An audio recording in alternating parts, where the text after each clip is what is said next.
ഈ സ്ട്രോബെറി കേക്കും തമ്മിൽ എന്താ പറയുക, ശാലിനിയും കുഞ്ചാക്കോ ബോബനും എന്നൊക്കെ പറയുന്ന പോലത്തെ ഭയങ്കര കോമ്പിനേഷനാണ് അല്ലേ. അപ്പോൾ ഞാൻ പറഞ്ഞു തരാൻ പോകുന്നത്, ഞാൻ ഈ വീഡിയോ ചെയ്യുന്നത് ഒരിക്കലും ഈ ഒരു കേക്കിൻ്റെ റെസിപ്പി കാണിക്കാനോ ഇതിൻ്റെ കാര്യങ്ങളോ ഡീറ്റെയിൽസോ പറയാൻ വേണ്ടിയിട്ടല്ല കേട്ടോ. ഇത് കേൾക്കുന്ന ആളുകൾ ബോറടിക്കുന്നവരുണ്ടെങ്കിൽ സ്കിപ്പ് ചെയ്തിട്ട് പോവാം. എനിക്കെന്തോ നിങ്ങളോട് ഇത് ഷെയർ ചെയ്യണമെന്ന് തോന്നിയിട്ട് വന്നതാണ്. അപ്പോൾ വെറുതെ ഇരുന്ന് ഇങ്ങനെ പറയണ്ട, ബാക്ക്ഗ്രൗണ്ടിൽ നമ്മളെ കേക്ക് അങ്ങനെ പോട്ടെ എന്ന് വിചാരിച്ചു. ഈ കേക്ക് നമ്മൾ ഉണ്ടാക്കുന്നത് നമ്മളെ ഫാമിലിയിലുള്ളൊരു ന്യൂ ഇയർ സെലിബ്രേഷന് വേണ്ടിയിട്ടാണ്. അപ്പോൾ ഞാൻ പറഞ്ഞു വന്നത് എന്താണെന്ന് വെച്ചാൽ, ഞാൻ മനസ്സിലാക്കിയൊരു കാര്യം, എൻ്റെ അമ്മമ്മ മരിച്ചു പോയ ശേഷം ഞാൻ മനസ്സിലായൊരു കാര്യം, അമ്മമ്മയ്ക്ക് അസുഖം വന്ന് കിടന്ന സമയത്ത് ഒരു നേരം പോലും ഒന്ന് വന്ന് നോക്കാൻ പോലും നേരമില്ലാത്ത ആൾക്കാർ ഇഷ്ടം പോലെ ഉണ്ടായിരുന്നു. പക്ഷെ അവർ അമ്മമ്മ പോയ ശേഷം ആ മരിച്ച ദിവസം തൊട്ട് 16 ദിവസം വരെ നമ്മളെ വീട്ടിൽ എല്ലാം വിട്ടെറിഞ്ഞിട്ട്, എല്ലാ തിരക്കുകളും മാറ്റി വെച്ചിട്ട്, എല്ലാ ബുദ്ധിമുട്ടും മറന്നിട്ട് നമ്മളെ കൂടെ നിന്നിട്ടുണ്ടായിരുന്നു. അതെന്തുകൊണ്ടാണെന്ന് വെച്ചാൽ, അത് നമ്മളെ ചിന്താഗതീൻ്റെ പ്രശ്നമാണ്. വെച്ചാൽ അവർ വരാതിരുന്നത് അവരുടെ സാഹചര്യം തന്നെയാണ്. പക്ഷേ നമ്മളെയൊക്കെ മനസ്സിലേ ഭയങ്കര കണ്ടീഷനിങ് ചെയ്ത് വെച്ചിരിക്കുക, മരിച്ചതാണ്, അപ്പോൾ പിന്നെ ബാക്കിയൊക്കെ എല്ലാത്തിനെക്കാട്ടി പ്രയോറിറ്റി ഇതാണ്, നമ്മളാണ് പ്രയോറിറ്റി സെറ്റ് ചെയ്യുന്നത്.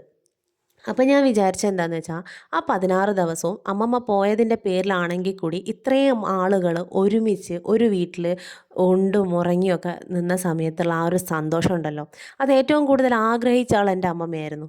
പക്ഷെ അമ്മമ്മ അത് കണ്ടില്ല. അമ്മമ്മ കാരണം നമുക്കത് കിട്ടിയെന്നുണ്ടെങ്കിൽ പോലും അമ്മമ്മ അത് കണ്ടിട്ടില്ല, അനുഭവിച്ചിട്ടില്ല. വരും, ഇവരൊക്കെ വരും, ഓരോരോ തവണയാണ് വരിക. അല്ലെങ്കിൽ പിന്നെ ഒരു കല്യാണം, അല്ലെങ്കിൽ വേറെ എന്തെങ്കിലും ഫംഗ്ഷൻ, അങ്ങനെയൊക്കെ. ഇതൊന്നുമില്ലാതെ വരുന്ന ആ ഒരു ഒത്തുചേരൽ, അതൊരു വേറെ അനുഭവം തന്നെയാണ് കേട്ടോ. നമുക്ക് വേറൊന്നും ചിന്തിക്കാനില്ലാതെ ഫ്രീ ആയിട്ട് സംസാരിച്ചിരിക്കുക, അങ്ങനെ സ്നേഹം പങ്കുവയ്ക്കുക, അതൊക്കെ ഭയങ്കര ഒരു അനുഭവമായിട്ട് എനിക്ക് തോന്നി. അപ്പോൾ ഞാൻ വിചാരിച്ചു, ഇനി ഒരാൾ പോവാൻ കാത്തു നിൽക്കാതെ അതിന് മുമ്പ് തന്നെ ഈ ഒരു ദിവസങ്ങൾ നമുക്ക് വേണം. ഞാൻ പറയും, ഞാൻ മരിച്ചു കഴിഞ്ഞിട്ട് നിങ്ങൾ ആരും 16 ദിവസം നിൽക്കണ്ട, പക്ഷേ ഞാൻ ജീവിച്ചിരിക്കുമ്പോൾ ഒരേ ഒരു ദിവസം എനിക്കിതാ ഇതുപോലെയുള്ള ഒരു കൂട്ടായ്മ, അത് അത് വേണം ശരിക്കും ലൈഫിൽ. അത് ഇന്നത്തെ കാലത്ത് നഷ്ടപ്പെട്ടുകൊണ്ടിരിക്കുന്ന ഒരു സാധനമായിട്ട് എനിക്ക് തോന്നിയിട്ടുണ്ട് കേട്ടോ. അപ്പോൾ ഞാൻ നെക്സ്റ്റ് ഈ ഒരു 2024 സ്റ്റാർട്ടാവുന്നതിന് മുന്നേ തന്നെ സുധിയേട്ടൻ്റെ ഹസ്ബൻഡിൻ്റെ വീട്ടിലുള്ള എല്ലാവരെയും കണ്ട് സംസാരിച്ചപ്പം എല്ലാവരും ഡബിൾ ഓക്കെ ആയിരുന്നു കേട്ടോ. ഞാൻ പറഞ്ഞത് എന്താ വെച്ചാൽ, മാസത്തിൽ ഒരു ദിവസം നമ്മളെ ഫാമിലിക്ക് വേണ്ടി മാറ്റി വെക്കാം. അതായത് എന്തൊക്കെ സംഭവിച്ചാലും വേണ്ടില്ല, ആ മാസം തീരുന്നതിന് മുന്നേ, ഇപ്പോൾ ജനുവരി തീരുന്നതിന് മുന്നേ ഒരു മീറ്റിംഗ് നടന്നിരിക്കണം നമ്മളെല്ലാവരും കൂടിയിട്ട്. അത് ഭയങ്കര ചിലവ് കുറഞ്ഞ രീതിയിൽ കണ്ടക്ട് ചെയ്യണം. കാരണം ചിലവ് കൂടുന്ന സമയത്ത് എന്താണെന്ന് വെച്ചാൽ, എല്ലാ മാസവും എല്ലാവർക്കും ഇത് തുടർന്നുകൊണ്ട് പോകാൻ കുറച്ചൊരു ഭാരം തോന്നും. കാരണം എല്ലായ്പ്പോഴും എല്ലാവരുടെ കയ്യിലും ഒരുപോലെ പൈസ ഉണ്ടാവണമെന്നില്ലല്ലോ. അതേപോലെ പൈസ ചിലവാകുന്ന സമയത്ത് എത്രയാണോ ചിലവായത്, അത് മൂന്ന് ആൾക്കാരാണ് നമ്മൾ ഫാമിലി ഉള്ളത്. അപ്പോൾ മൂന്നായിട്ട് ഡിവൈഡ് ചെയ്തിട്ട് അത് ഷെയർ ചെയ്യണം. അതെന്തിനാ, അതിൽ വേറൊന്നും ചിന്തിക്കാൻ നിൽക്കരുത്. പൈസേൻ്റെ പേരിൽ ബന്ധങ്ങൾ ഇതായി പോകാൻ പാടില്ല. അങ്ങനെയൊക്കെ പറഞ്ഞപ്പോൾ എല്ലാവരും റെഡിയായി. ഞങ്ങൾ ട്രിപ്പൊക്കെ പോയിണ്ടായിരുന്നു കേട്ടോ. ഫസ്റ്റത്തെ മീറ്റിംഗ് നമ്മളെ വീട്ടിൽ വെച്ചിട്ടായിരുന്നു. അപ്പോൾ അന്ന് ഞങ്ങൾ കഴിച്ചത് ഈ പൊതിച്ചോറില്ലേ, നമ്മൾ അവരവരുണ്ടാക്കിയ പൊതിച്ചോറ്, പക്ഷെ ഒരുമിച്ചിരുന്നിട്ട് സ്കൂളിൽ നിന്നൊക്കെ ഷെയർ ചെയ്യുന്ന പോലെ വട്ടത്തിലിരുന്ന് പരസ്പരം ഷെയർ ചെയ്ത് കഴിക്കുക. അവരെ പൊതിയിൽ എന്താണ്, ഇവരെ പൊതി, അതൊക്കെ ഒരു രസമല്ലേ. പക്ഷേ ഫോൺ ഉപയോഗിക്കാൻ പാടില്ല. രാവിലെ 10 മുതൽ രാത്രി 10 വരെ ഫോൺ ഉപയോഗിക്കാൻ പാടില്ല മീൻസ്, ഫോണെല്ലാം ഒരുമിച്ച് ഒരു സ്ഥലത്ത് വെക്കുക, കോൾ വന്നാൽ മാത്രം എടുക്കുക. അല്ലാതെ അത് ഇങ്ങനെ കയ്യിൽ വെച്ചിട്ട് ഇങ്ങനെ സ്ക്രോൾ ചെയ്ത് പോകുന്ന സ്വഭാവം അത് വേണ്ട.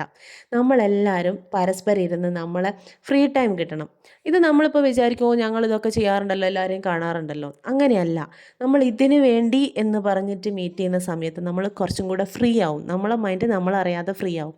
എല്ലാവരും ഫ്രീ ആയിട്ട് സംസാരിക്കാൻ പറ്റും. എന്തെങ്കിലും ആക്ടിവിറ്റീസ് ഉണ്ടാക്കുക, എന്തെങ്കിലും ഗെയിം കളി, എന്തെങ്കിലുമൊക്കെ കോമഡി, അത് രസമാണ് കേട്ടോ. അപ്പോൾ ഇത് ഈ വർഷത്തെ ആദ്യത്തെ ഫാമിലി മീറ്റ് ന്യൂ ഇയർ സെലിബ്രേഷനാണ്. കാപ്പാട് ബീച്ചിൽ വെച്ചിട്ടാണ് നടന്നത്. എല്ലാവരായിട്ട് കണ്ടു, ഫ്രണ്ട്സൊക്കെ തിരഞ്ഞെടുത്തു, ഗിഫ്റ്റൊക്കെ കൈമാറി. അതിൻ്റെ ഷോർട്ട് വീഡിയോ ഞാൻ ഉടനെ അപ്ലോഡ് ചെയ്യാം കേട്ടോ. അപ്പോൾ ഈ പറഞ്ഞ കാര്യത്തിൽ എന്തെങ്കിലും ഒരു കാര്യം നിങ്ങളുടെ ഉള്ളിലുണ്ടോ എനിക്കറിയില്ല, പക്ഷേ എനിക്കത് അമ്മമ്മ പോയ സമയത്ത് ഭയങ്കര തീവ്രമായിട്ട് എൻ്റെ ഉള്ളിൽ സ്ട്രൈക്കായ ഒരു കാര്യമാണ് കേട്ടോ. അപ്പോൾ നിങ്ങളും നിങ്ങളെ ഫാമിലിയിലുള്ള എല്ലാ മെമ്പേഴ്സിനെയും ഫ്രണ്ട്സിനെയും ഒക്കെ ഒന്ന് മീറ്റ് ചെയ്യാൻ പരമാവധി ശ്രമിക്കുക. പിന്നെ കേക്കിൻ്റെ ടേസ്റ്റ് പറയണ്ടല്ലോ, ഈ ഒരു ലാസ്റ്റ് വീഡിയോ കണ്ടപ്പോൾ നിങ്ങൾക്ക് മനസ്സിലായിട്ടുണ്ടാവും വിചാരിക്കുന്നു കേട്ടോ. നിങ്ങളുടെ അഭിപ്രായങ്ങൾ നിങ്ങൾ പറയണേ.